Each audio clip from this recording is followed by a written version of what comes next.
The day my wife won the lottery, I thought our lives had finally changed for the better. Turns out I was the only thing she wanted to change. She cashed the $10 million ticket on a Wednesday, filed for divorce on Thursday, and by Friday I was standing outside with my clothes in trash bags watching her drive off in a brand new BMW. We'd been together 12 years, built everything from scratch, survived layoffs, eviction threats, even a miscarriage that left us in therapy for months. But none of it mattered when money entered the picture. I didn't fight back right away. I was broke. Just a warehouse forklift driver with an old truck and a lot of pain. But what she forgot was the prenup we signed when I was the one making more. And that piece of paper, it was about to turn the whole game around. If you're hooked already, make sure to like, subscribe, and turn on notifications, because what happens next? You'll be cheering by the end. My name is Marcus, and this is how I lost everything and still ended up with more than she ever wanted me to have. We met in our early 20s, Rachel and I. She worked night shifts at a call center. I worked construction during the day and bartended at night. We made it work, shared meals, split rent, built a life out of scratch and sacrifice. I proposed with a ring I bought off Craigslist. She said yes. Back then, I had the steady job, so she pushed for a prenup just in case things ever flip. We signed it. Neither of us thought twice. Fast forward 12 years, we had downsized. I lost my better job in a warehouse closure. She worked part-time at a florist. Most nights we fought over bills or whose turn it was to cook ramen. Then came the lottery. She bought the ticket on her lunch break. I didn't even know she played. She screamed the next morning, jumped on the bed, showed me the numbers, her hands shaking. I was happy for her, for us. We danced in the living room. That night she said, "I'm going to handle everything tomorrow. Bank, taxes, just rest, babe. We're good." 2 days later, I came home from a double shift to find the locks changed and an envelope taped to the door. Inside, divorce papers, already signed by her. No note, no explanation, just cold silence. I moved in with my cousin, slept on his floor, ate canned beans, and drove 40 minutes to my new temp job. I didn't have money for a lawyer, but then I remembered the prenup. I dug it out from the old fireproof box I had taken when I left, smudged, dusty, and right there, in plain wording, something she had completely forgotten. Any windfall, including prizes, inheritances, or settlements, shall be considered marital property if acquired before legal separation is filed with the court. Here's the thing, she filed the divorce on a Thursday, but the lottery commission, they time-stamped her winnings on Wednesday, the day before, which meant half of it was mine. I took the prenup and walked into the free legal aid clinic at the city courthouse. A volunteer attorney reviewed it, looked at the dates, and said, "Marcus, you have no idea how much she just messed up." Rachel fought back hard. She hired one of the best lawyers in the state, claimed I was abusive, that I never contributed, that I was just after her fortune. But the prenup was airtight. She had insisted on it when she thought I was the one who'd get rich someday. Her legal team went on the offensive almost immediately. I was served a restraining order, temporary but public. They accused me of intimidation, even though I hadn't spoken to her once since the day she locked me out. Suddenly, my name was dragged through mud in court filings and social media. Her friends started posting vague things about toxicity and parasites. I didn't respond. I couldn't. One wrong word and it would look like I was proving her claims right. My cousin's living room became my war room. A half-inflated air mattress, a rickety laptop, and folders spread out across a cracked IKEA coffee table. Every night after working 10 hours at the loading dock, I'd come home and review everything with the free clinic's paralegal Carla over late-night calls. Carla believed in me. "I see this all the time," she said. "Someone climbs a little higher and tries to throw away the person who built the ladder." We filed our response carefully. No rage, no emotion, just the facts. The prenup, the date of the winnings, the timestamp from the lottery commission, and screenshots, ones she probably didn't think I'd ever find, of her text messages to a friend the night before she won. "I'm done with Marcus. He's just dead weight. As soon as I cash in, I'm out." The court accepted them into evidence. Her lawyer tried to get them thrown out as private conversation. Didn't work. The judge allowed it and even asked Rachel directly about the text at the next hearing. She said she didn't remember, didn't deny it, just said, "I was emotional." That was the first time she looked at me in court. Briefly, her eyes flicked to mine, then darted away. She looked smaller than I remembered, not physically, just less certain. Like the money hadn't bought her the safety net she'd imagined. But that didn't mean she was backing down. Her legal team shifted tactics. If they couldn't break the prenup, they'd try to delay the judgment. Motion after motion, mediation requests, new evidence, medical excuses, even a claim that the stress was affecting her mental well-being and she needed an extended recess from court for therapeutic healing. The judge gave her 30 days. During that time, she took a vacation to Turks and Caicos, posted selfies on a yacht with the caption, "Healing is a full-time job." It didn't matter, the damage was done. Public sympathy shifted fast. The same friends who had once defended her started going quiet online. One even messaged me privately, "I don't know what's going on, but you don't deserve what she's doing. I hope you're okay." But I wasn't okay. I was angry, confused, tired, and broke. My job at the loading dock was seasonal. As winter approached, hours were slashed. I started delivering groceries on weekends just to keep my phone on and pay for gas. Some nights I sat in the car in the grocery store parking lot, staring at the steering wheel, wondering how it all spiraled this fast. How someone who once kissed me on the forehead while I was asleep now called me a gold-digging liability in court filings. Carla reminded me to focus. Don't react, don't post, don't text her, just let the process work. But it was getting harder. Rachel's lawyer began leaking, not to tabloids but through whisper networks. Suddenly, distant relatives and old classmates started messaging me. "Dude, what's going on with your wife? I heard some crazy stuff." One rumor claimed I was faking being poor to win sympathy. Another said I cheated on her with someone at work. And yet I couldn't defend myself. My lawyer's advice was clear: silence is strategy. Then something happened that almost broke me. The judge requested both parties submit detailed financial disclosures. I submitted everything. My tax forms, my bank statements, less than $800 to my name, my job history. Even the GoFundMe page Carla had started for my legal fees. Rachel submitted hers too. But attached to her documents was a line item, a private investigator. She had hired someone to follow me. According to the invoice, he'd been trailing me for weeks. Photos, locations, a log of every visit I made, including a visit to my mother's grave. That night I lost it. I punched the side mirror off my truck and nearly tore the prenup in half. But I didn't, because I wasn't fighting for revenge. I was fighting for what I had built. For the nights I stayed up to help her study for her GED. For the months I picked up 2 jobs so she could rest during her pregnancy, even though we lost the baby. For the fact that I didn't leave, even when things got dark. She may have forgotten the love that built us, but I didn't. And if I had to walk through hell to make her remember, then so be it. The next hearing was scheduled for a Tuesday morning. I hadn't slept the night before. Every time I closed my eyes, I imagined that investigator watching me through a lens, jotting notes about my every move like I was a criminal. Court was cold, not just the temperature, the energy. Rachel walked in with a different outfit than usual. All black, conservative, a loose bun, no makeup. Like someone told her to look softer, more human. She didn't look at me, not once, but her lawyer did. A wiry man in a gray suit and $900 shoes who smirked like he knew things I didn't. He started with another motion, to suppress the prenup due to emotional coercion and lack of mental capacity at the time of signing. I blinked.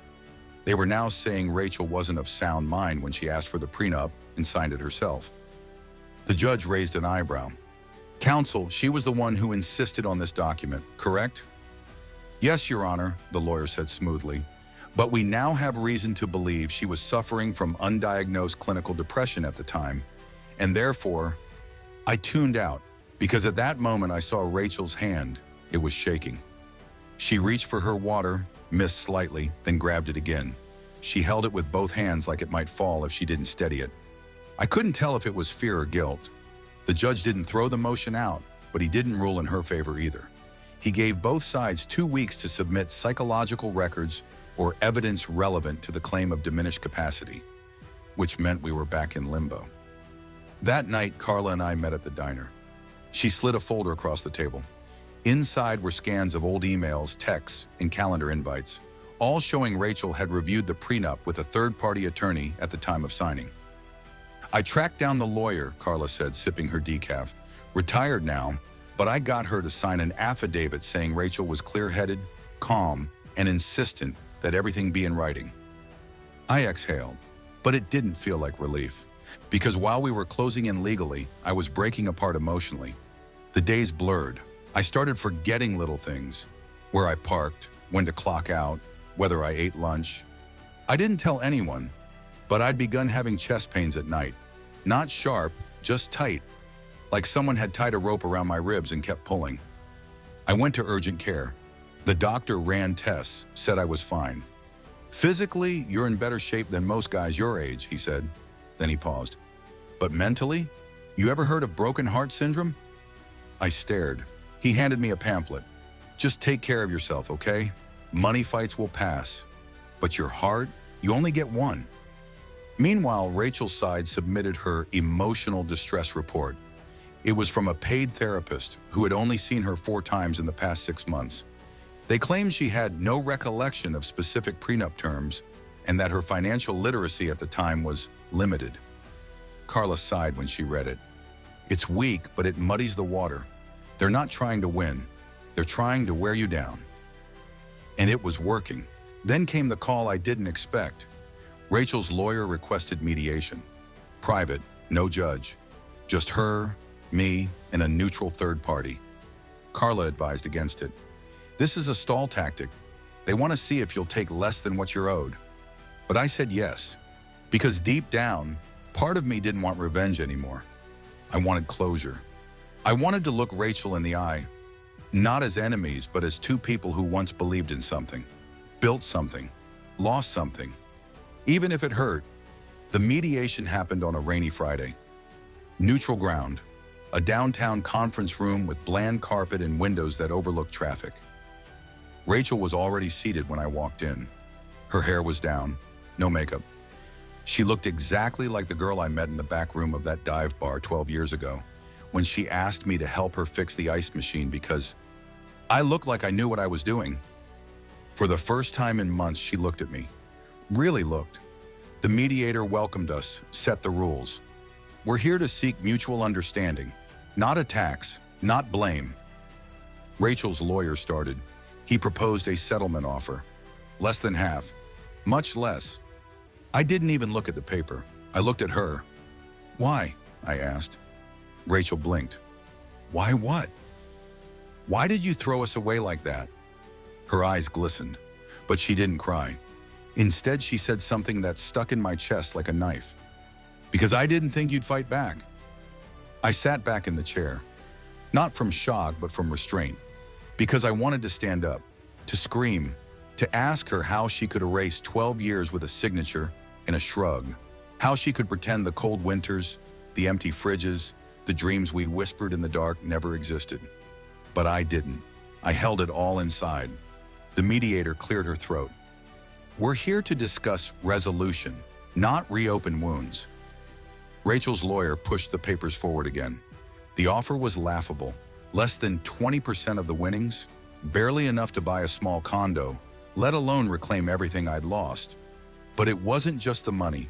It was the message that I didn't matter, that my sacrifices, my loyalty, my silence were worth pennies. I looked back at Rachel. Do you remember Kansas City? I asked. She frowned. Your birthday, the Greyhound bus, the broken hotel faucet. You cried because you thought we'd never be anything more than broke. She didn't say anything. I bought you that notebook, I continued. Told you to write down every dream you had. No matter how crazy, you filled 2 pages that night. Rachel looked away. Her lips tightened. I wasn't trying to guilt her. I was trying to remind her that I had been there. Every step, every stumble.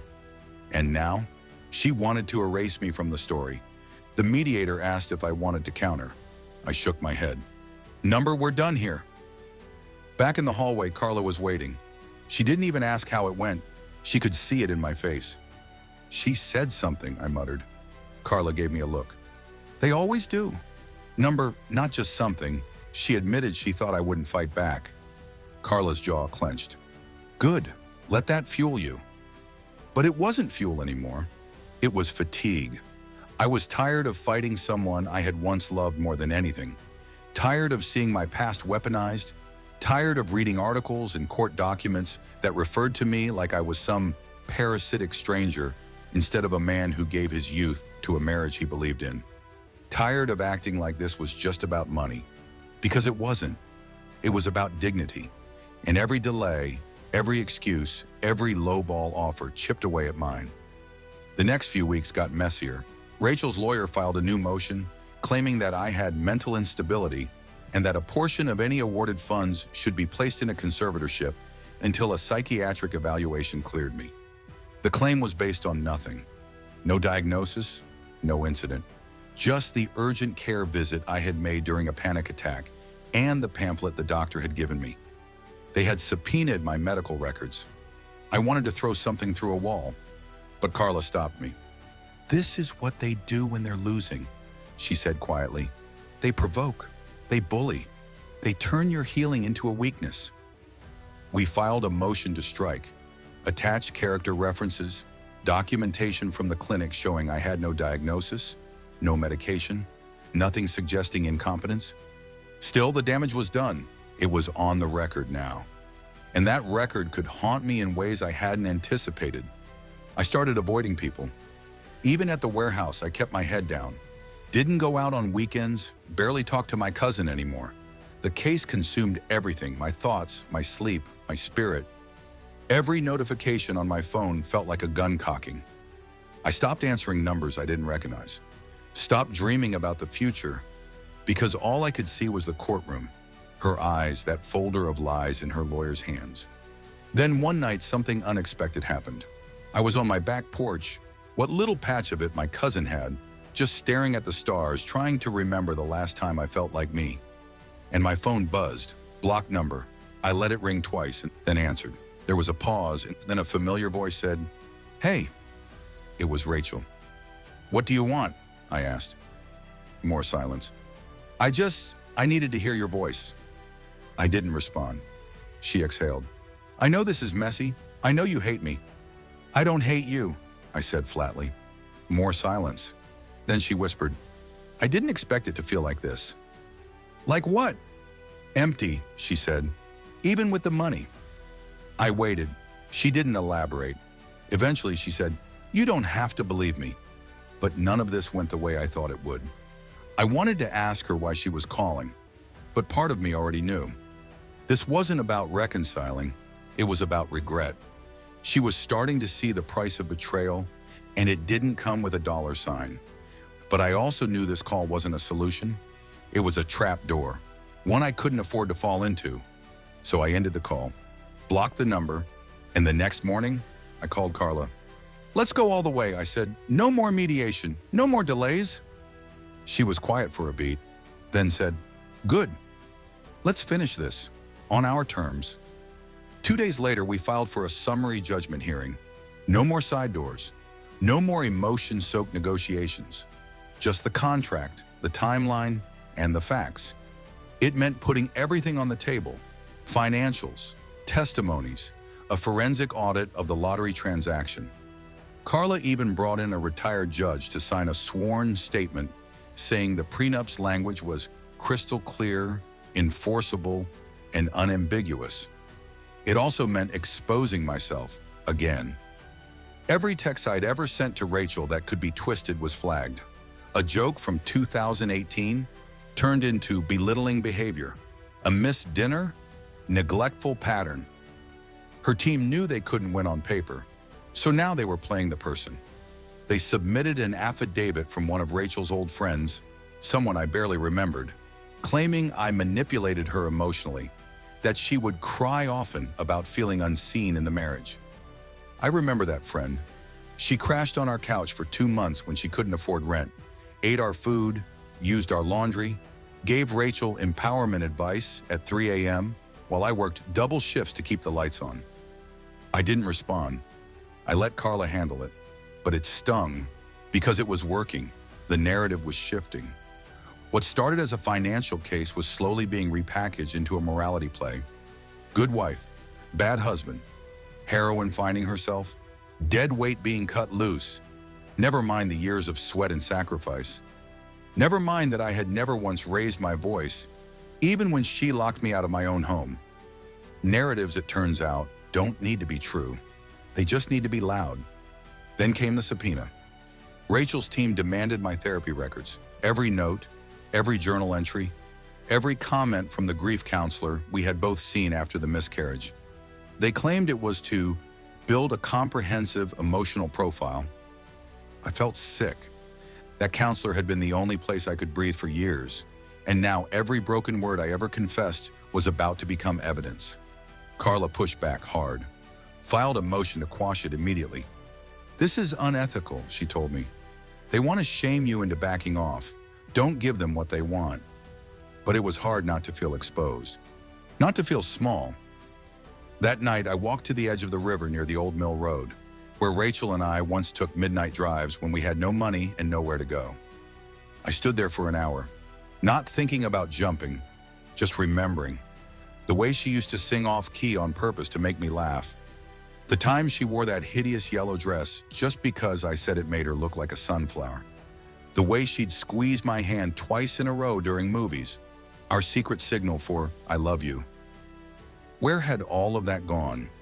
When had it curdled into silence and subpoenas? The next week brought something even stranger. An email from Rachel. Through the legal channel, no smiley faces, no emojis. Just a plain subject line, "I want to talk." Carla advised against it.